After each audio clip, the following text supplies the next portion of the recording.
6 months ago, I picked up the Panasonic GH7 and it quickly became my go-to camera. Now the question 6 months after is, has it lived up to the hype, and would I recommend it to anyone looking for a camera in 2024, potentially 2025? If you're considering purchasing the Panasonic Lumix GH7, I would watch this video before. So when it was first announced, the Panasonic Lumix GH7 drew a lot of attention by its amazing features like the 5.7K video resolution, incredible IBIS image stabilization, its collaboration with Alexa in terms of the colors and LUT package and all these different things. But here's the real question: does the Panasonic Lumix GH7 hold up with the rest of the lineup, including the GH6, the GH5, and its previous versions? I'm gonna separate this video in 3 parts, basically the good, the bad, and my final conclusion. So here are the top features of the GH7 I'm really happy with. First and most importantly, the interface is very easy to use, responsive, and very smooth, comparing it to its previous versions, the GH6 and the GH5. For me, that's something quite important, being able to switch settings quickly, the camera being reliable, and have this run smoothly basically. Also, one of the top things I was really impressed by is the amazing autofocus speed. I've been testing it in very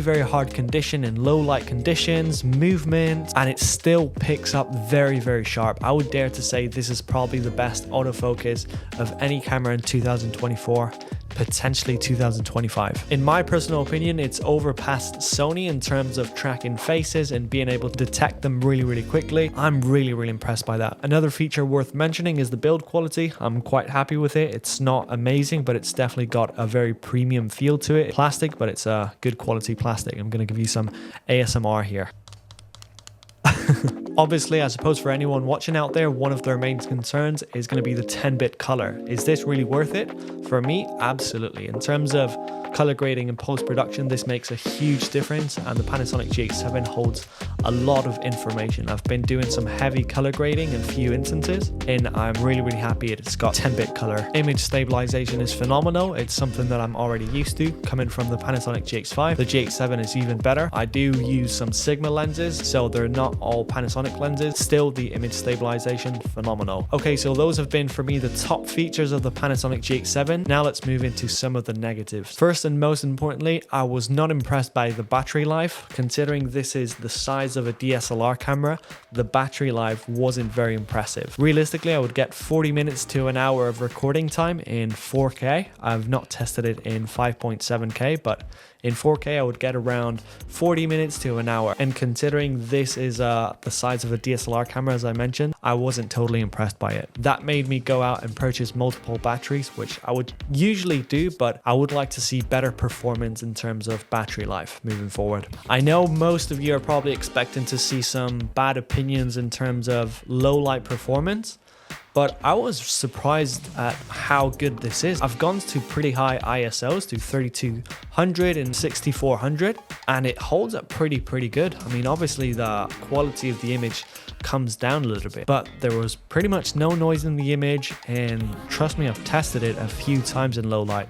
Another one, it might seem like a small one, but sometimes when I turn the camera on and off, it does take a little bit to power on. I don't know if that is something just for me. It is something that I've noticed. It takes a good 7 to 10 seconds, and when you do it consistently, you can definitely notice it. I've not been able to put to the test the C Express SD card. I've just used like traditional normal SD cards, so I can't give you a lot of information on that. But yeah, I mean, I've done some basic photography with it. I'm quite impressed by it. It's not something that I would say, wow, this is amazing, but pretty decent pictures as well for any photographers out there. Overall, my conclusions on the Panasonic GH7 after 6 months of use: would I recommend this to anyone out there? If you're the type of filmmaker who goes out and likes to do loads of vlogging but still film professional B-roll, have both a professional and easy to use setup, probably yes.